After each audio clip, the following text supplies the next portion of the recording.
Stewardship podcast. Thank you so much for joining me today. Now, listen, I know that we are normally here on Thursdays, right? But yesterday was such a busy day. I also became a Mimi for the second time. Yay! So now I have a grandson and a granddaughter. And so there's just a lot, going on yesterday. So, but we're here today. We're here live. So, welcome to the Radical Godly Stewardship Podcast. This is where heaven's economy collides with Earth's assignments. I'm your host, Dr. Lexi Johnson, your financial rebel, your kingdom disruptor, and your accountability coach into obedience. Around here, we don't beg God for money. No, that's not what we do. We align, we obey, we produce, we multiply, we dominate. And if you're ready to steward well, think boldly, and build kingdom wealth, then let's dive in right after this intro.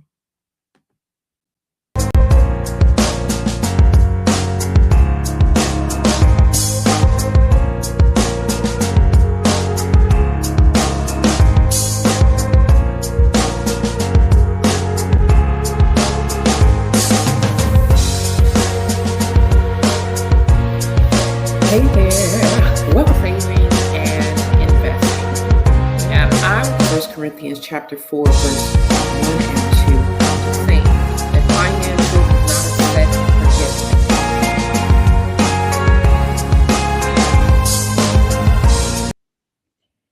Hey there. So welcome back. Welcome back. Welcome back. Welcome back. Listen, right now, people are very distracted. I have been saying this for some time, right? We get distracted by outrage cycles. We get, okay, case in point, very recently, something going down. I'm not going to get into it with voting rights and things like that. So there's outrage, right? All kinds of opinions. People get distracted by that.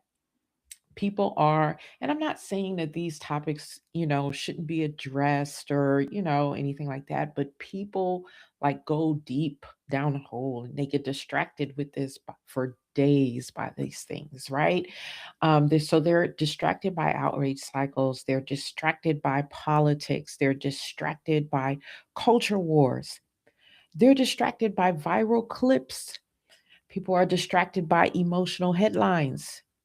And meanwhile, the global economic system is quietly shifting underneath them.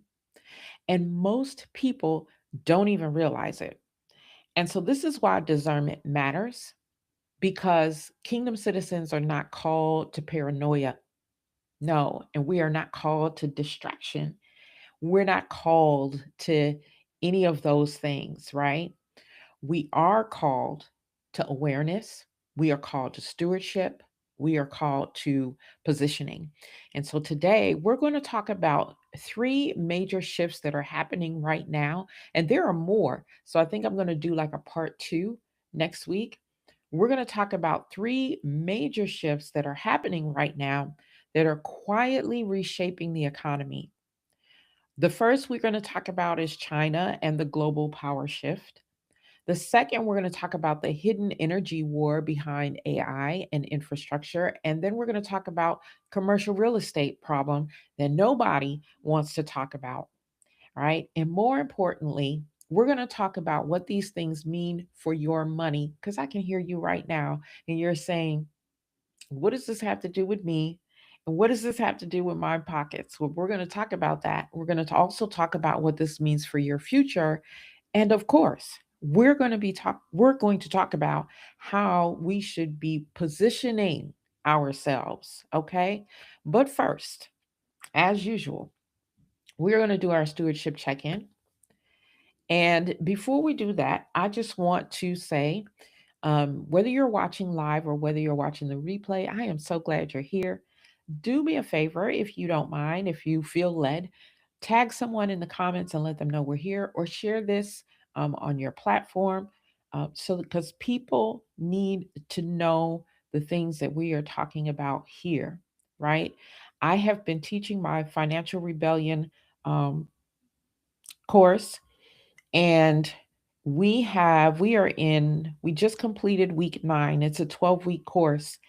And so many of the students are just saying, wow, they never realized how much of this stuff is really impacting their pockets, right? They go on, this is not the type of thing that they pay attention to, but from now on, they will, right? Because they want to be prepared and they want to make the right moves ahead of time and not just react. Okay. So, having said that, let's move into our stewardship check in. And this is the part of the show where I ask you 3 questions just for you to think about and to ask yourself. And so the first is, am I emotionally reacting to headlines, or am I strategically interpreting them?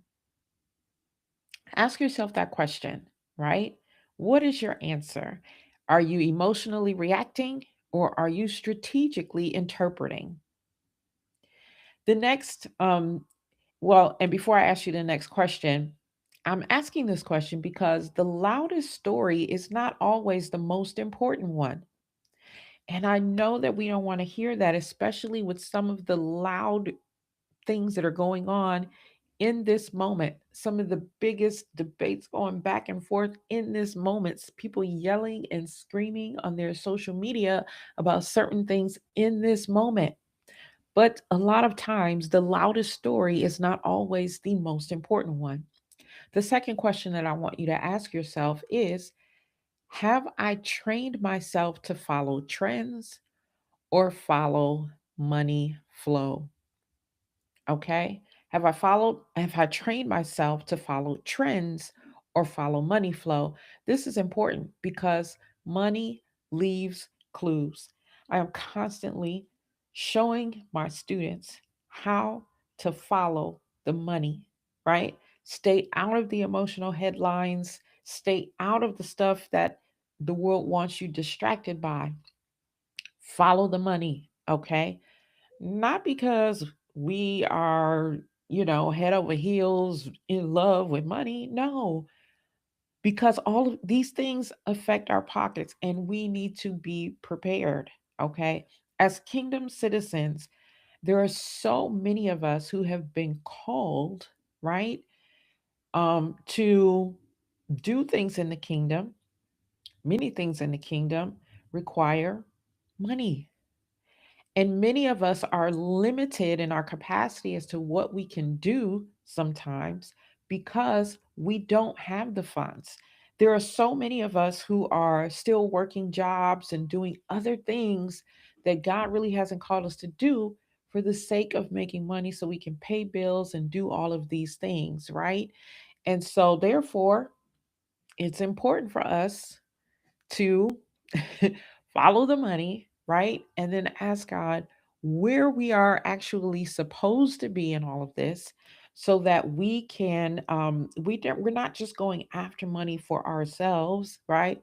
We're going after money for legacy, of course, but because the kingdom, there are things in the kingdom that need addressed, and some of those things take money. And we, as kingdom citizens, there are many of us who have been called to be kingdom financiers, and we're just not there because we're too busy following trends or we're too busy distracted by headlines and all kinds of things, right? The third question I want you to ask yourself is, am I building awareness of systems or only paying attention once I feel pain personally? Listen, by the time that you are feeling pain personally, it's too late. It is too late. Okay. So we need to be aware of the systems that are in place. We need to be aware of that. All right. Um, Proverbs 10:14 says that the wise store up knowledge. So this is a season to observe, this is a season to discern. And then we're not just going to observe and discern, but this is also a season for position, getting in position. All right, so let's talk about some of these things that are going on that we really aren't paying attention to because we're caught up in some other more emotional things, right? I want to talk about China very briefly, right? We're not going to do deep dives into all of these topics. My hope is that you would go back and do your research on these things, or at least pay attention, right? And as much as possible, um, independent news. I'm not a fan of, and this is just my personal opinion. I am not a fan of mainstream news at all. In fact, I stopped watching news in 2010. That's when I stopped watching news like that. Now, when you're on social media, of course, and you're scrolling and you see all kinds of headlines and you see all kinds of, whatever. And I am very picky about the articles that I click into. Um, I can, look at these and tell when a headline is just screaming, I want you to react emotionally, right? I don't pay no attention to those, right? It's not that I don't have an awareness of what's going on or that I don't think certain things should be addressed. It's just I'm not going down that rabbit hole that you want me to go down. I'm going to be over here paying attention to this, the thing that you don't want me paying attention to, right? So let's talk about China. There's a lot of talk, a lot of internet talk too, right now about China and BRICS and New World Order and de-dollarization. Okay, so if you don't know what BRICS is, this is a conglomerate, if I can call it that, of countries that have come together, and they are definitely working on a plan to um, move away from using the dollar. Okay. So we'll talk a little bit more about that in a minute, but basically, that is what they're trying to do. They are trying to assert their independence financially, right? Um, they're fine. We'll talk about it more in a minute. Anyway, some people can go extreme, with all of this, but underneath the hype, there are real economic shifts that are happening. What China is actually doing, okay, they have been strategically increasing gold reserves. They're not the only country, but obviously China is one of the countries that is looking to position itself for domination, okay? So they have been strategically increasing their gold reserves. They have been strengthening trade relationships outside of the US dollar system. They have been investing heavily in AI, semiconductors, and infrastructure. I've talked about, the whole AI, race between China and the US. Um, they are expanding their influence through BRICS partnerships. Okay, so that means partnerships with the other countries that are part of BRICS. And BRICS is an acronym actually, but it's BRICS. So you should do your research on that, okay? Because this is not a conspiracy. This is economics. All right. So, what is de dollarization? It simply means that there are countries, okay, these countries, particularly the ones that are part of BRICS, that are reducing their dependence on the US dollar for trade. Okay. For decades, the dollar has dominated the global trade. But now some nations they want alternatives. Some are settling their trade in other currencies. Others are stockpiling gold instead. And so you might be asking again, well, why does this matter to me? Why does this matter to us in the United States? And here's why it matters. Because if global demand for the dollar weakens over time, which listen, it has already been weakening, okay? Slowly, it's been weakening, right? If the global demand for the dollar continues to weaken over time, it is going to affect your purchasing power. It is going to affect inflation pressure. It is going to inflate. It is going to affect inflation costs. import costs. I think I'm trying to like combine all these words, right? It is going to it is going to affect long-term financial stability, right? This doesn't mean that the dollar is disappearing tomorrow, because you got those people out there too, like the dollar is going tomorrow. It's not going tomorrow. However, the global system is shifting.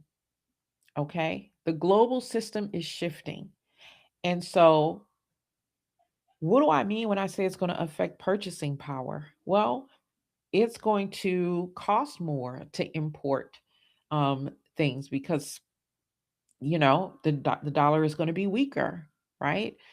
So it's gonna, and those costs are gonna trickle down to you one way or another, just like you're seeing now with a lot of things going on with the war and everything, and how the costs are trickling down to you and I. So this is something that we need to be paying attention to. Okay.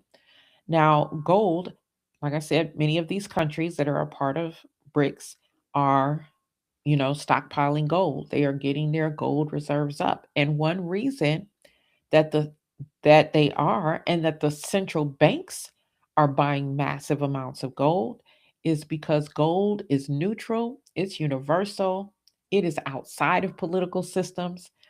Gold has survived kingdoms, empires, currencies, governments, and nations know that. I like to say that gold and silver are God's money, right? And it's the truth because they have been here since the beginning of time. God, when He created uh, the earth, right? Gold and silver was right in there. You can find it in Genesis, okay? So I like to say that this is God's money, right?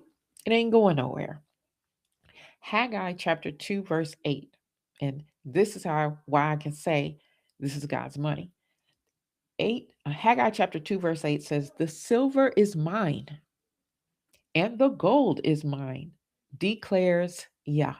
Okay? He said it is his. It's his money. He ain't got nothing to do with all these other currencies. He did not, the dollar, the peso, the SETI, the naira, the whatever. He like the pula, the whatever. He like, that's y'all stuff. Y'all can have it, but the gold and the silver, that's my money.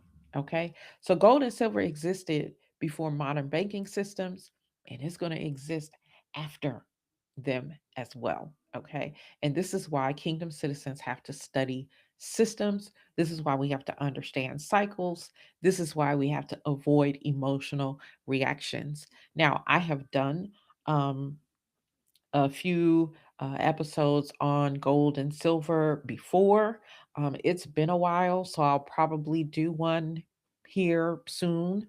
Um, but we should always, there should always be some part of our portfolio that has gold and silver because it is a hedge and a protection. A hedge is a protection. Now, while I'm saying that, I want to also say this, right? I am not here to give you financial advisor advice. I am not your financial advisor. Okay. This is for educational purposes only. I don't know who you are. I don't know your personal situation. Okay. So you should speak with your financial professional about gold and silver and about how much you should have in your particular portfolio for your particular situation, right? So there's that. Now, I want to move on and talk to, because we're not going to be here for ever. I got to keep moving through these things. The energy war behind AI. Okay, let's talk about this because most people are completely missing this part. Everybody is talking about AI. Okay, everybody is talking about AI, but very few people are talking about the energy that is required to power AI. Okay. AI requires massive data centers, it requires electricity infrastructure, it requires cooling systems, semiconductors, rare earth minerals, oil, silver, right? I mean, but it requires these things.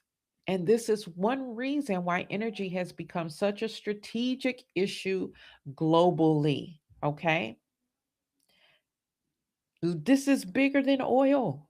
Okay. People think that energy only means gas prices. That's just like a sliver of it. Okay. That's just like a sliver of it. And also, people think oil only means gas prices for your car, for trucks and things like that. No, no, no. It also includes AI. It's energy, right? So, anyway, it's not just gas prices. Energy now means AI dominance. It now means technological infrastructure. It now means military capability and economic power. And so, therefore, whoever controls energy, whoever controls data infrastructure, whoever controls the semiconductor supply chains, that is who is going to hold massive influence in this next economic era. Okay. So, this is why you see governments moving a little bit differently. Okay. This is why we see increased infrastructure spending. This is why we see competition over minerals. This is why there are AI races between nations, okay? This is why there is rising geopolitical tension because there are countries that are fighting to be the one who is going to dominate in this next era. And if you're going to dominate in this next era, you must have a large portion or control much of the energy. Okay. So this is not random. Okay. Countries are positioning themselves. And so what should we, particularly if you invest, and I don't know who wouldn't be investing, what investors should notice is this. Again, we don't panic, okay? We notice, right? So we are paying attention to sectors that involve energy. We are paying attention to sectors that involve power infrastructure. We are um, we are paying attention to semiconductors. We're paying attention to cybersecurity. We're paying attention to data centers. Why? Because the money is already flowing there. That's where the money is flowing. So in this next era, and if you want to be economically, and I'm not going to say everything is 100% secure, right? But if you want to be all right, then I suggest that you are involved in these areas in some way. And particularly if you don't work in these areas, make money in these areas to manage and create this kind of stuff or whatever the case may be, then invest in these areas, okay? Because the money is already flowing there. All right. Now, let's move to the next topic that I want to talk about, which is the commercial real estate problem. Okay. I want to talk about this because this is something that has not gone away.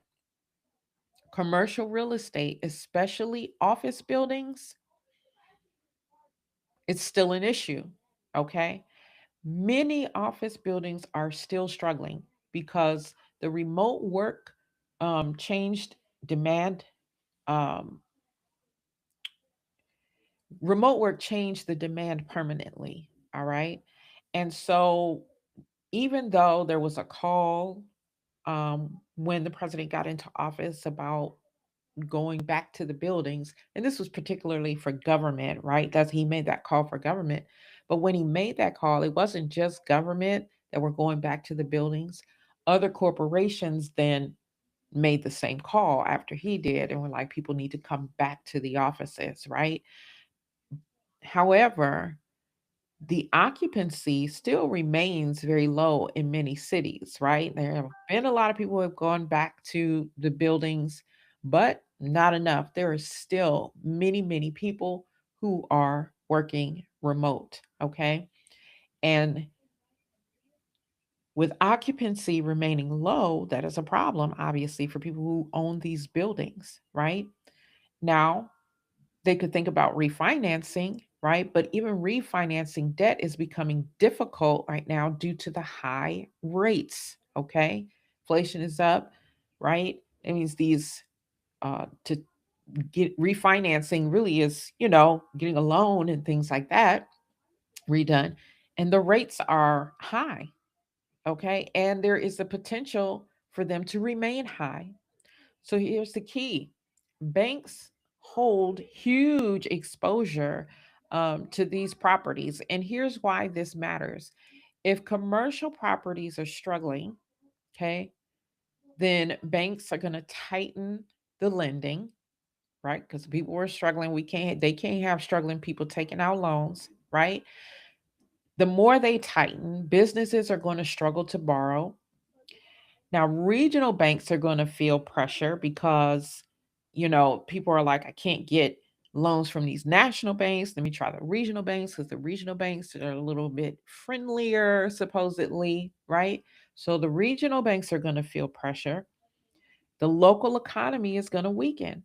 And this affects more than buildings. This affects credit availability, right? This affects jobs. This affects business growth. This affects all kinds of things.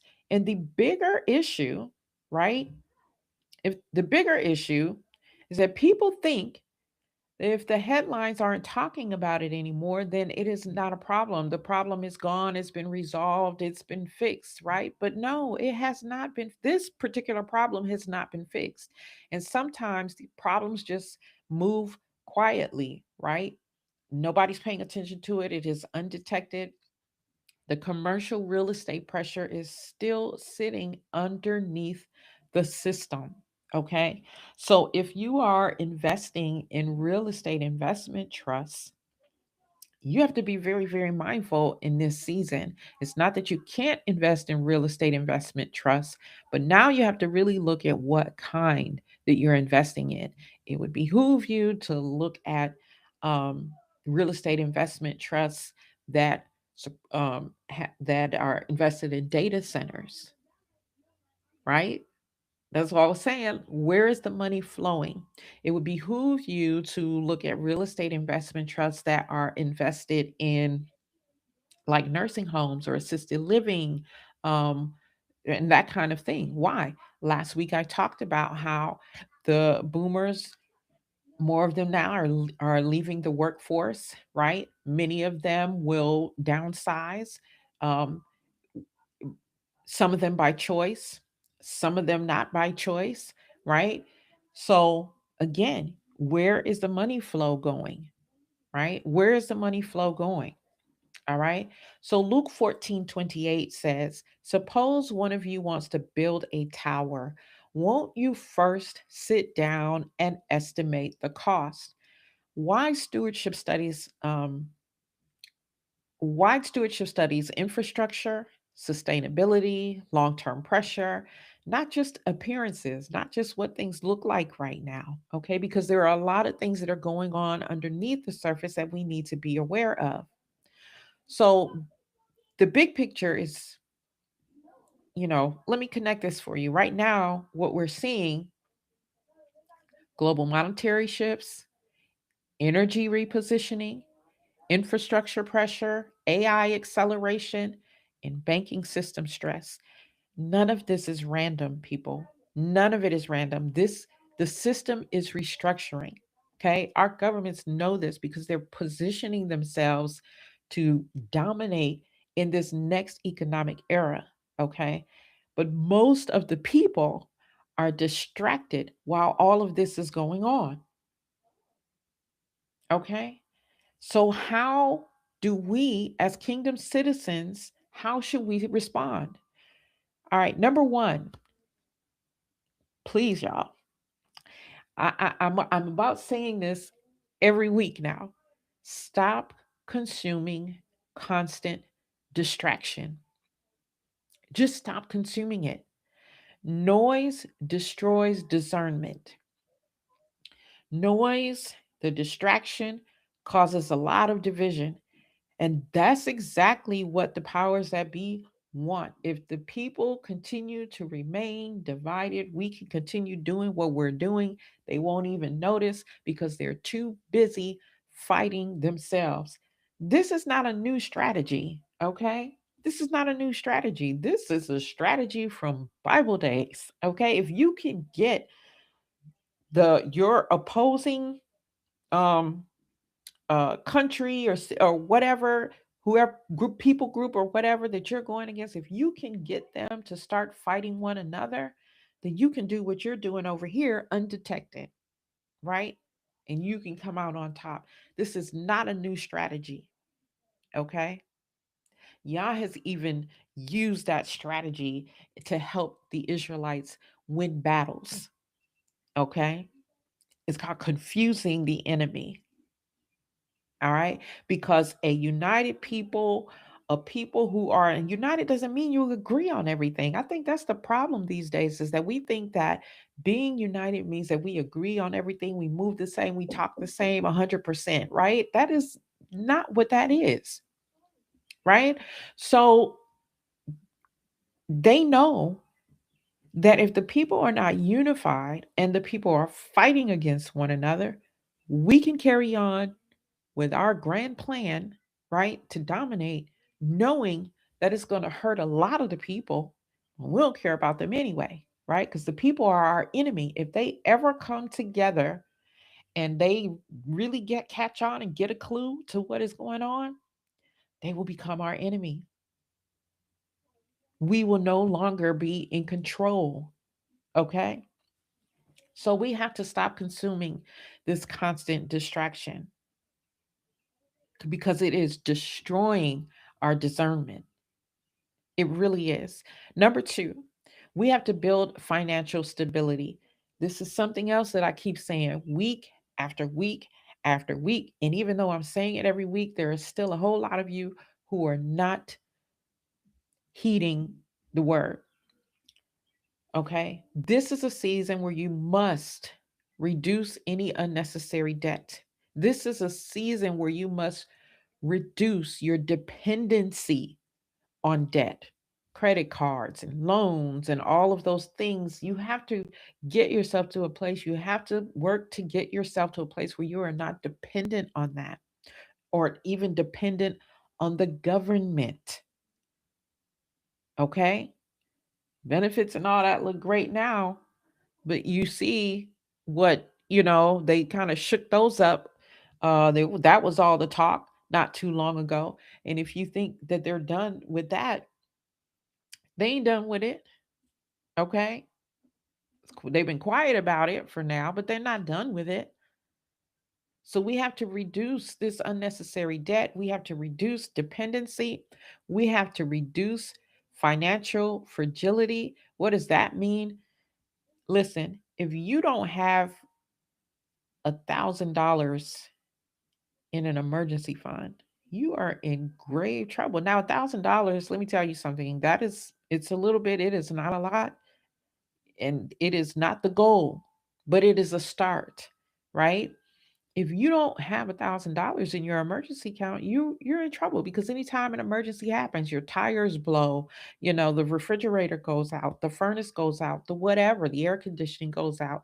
The reason why that number 1,000 is the go-to when we're saying, hey, that should be your first goal in your emergency fund um is because most emergencies, small to mid-size emergencies, cost up to $1,000.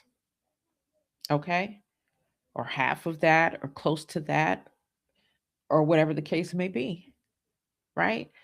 So, I mean, listen, I had to get a new rim the other day.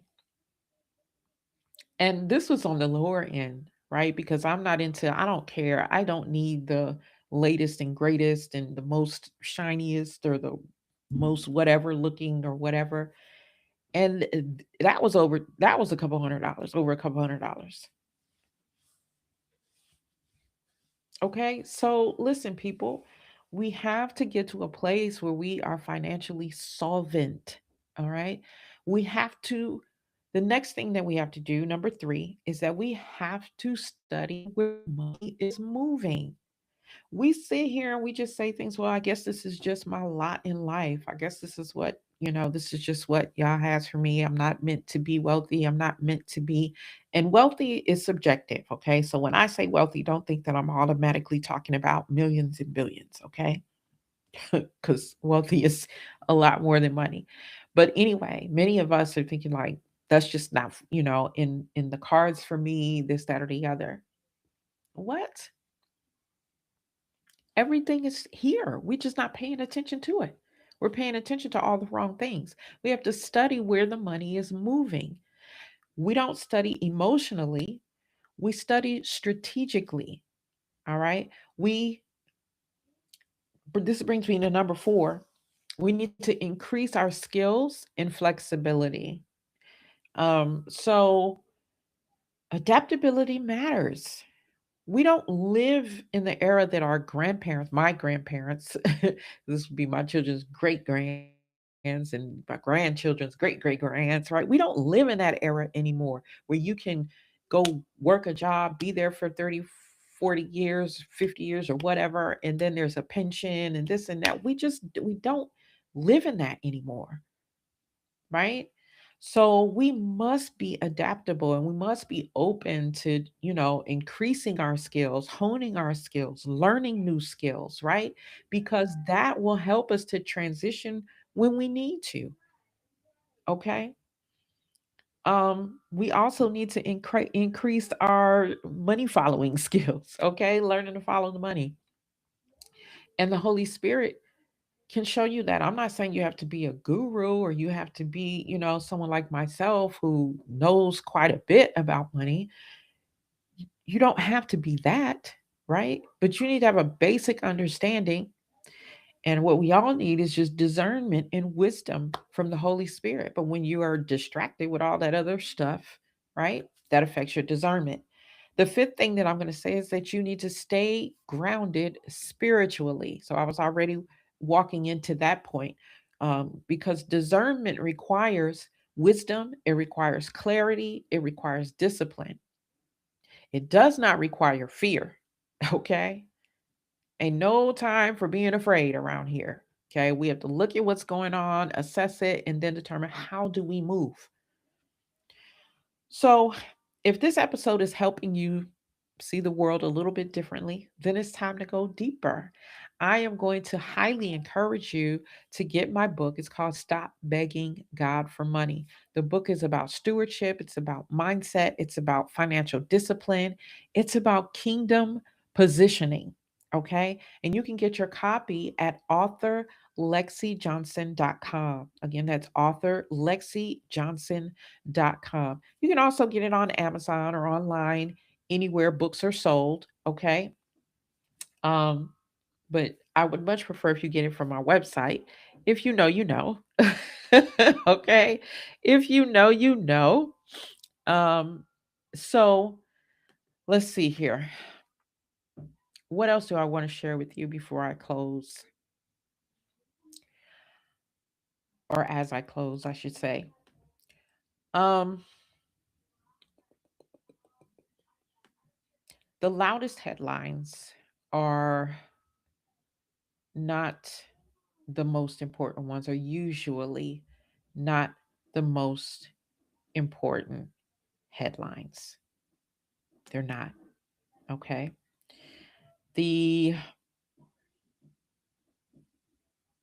people who build wealth in transition seasons are usually the people who are paying attention while everybody else is distracted, while everybody else is fussing and fighting, while everybody else is, paying attention to celebrity news and, whatever else. Those people will be reacting to what's going on. But you, okay, because you have been watching me and you've been watching today, you are going to stay aware. All right. You are going to stay aware. You're going to stay disciplined and you're going to stay positioned. All right. So that's a wrap for today's episode. I don't even believe I said, well, let the name and the number of the episode, but it's episode 73. And, we just talking about some stuff people ain't paying attention to. All right. But I am Dr. Lexi Johnson, and I am reminding you to produce, to multiply, to dominate, because that, as kingdom citizens, is what we have been called to do, even in our finances. So we'll see you next week. We'll be back on our regular day on Thursday at 12:30 Eastern. God bless, and we'll see you then.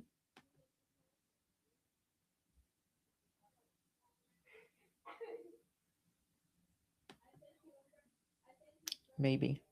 I'm trying to play this outro, but it don't seem like it want to play. It won't play. You know what I'm gonna do? Play the intro.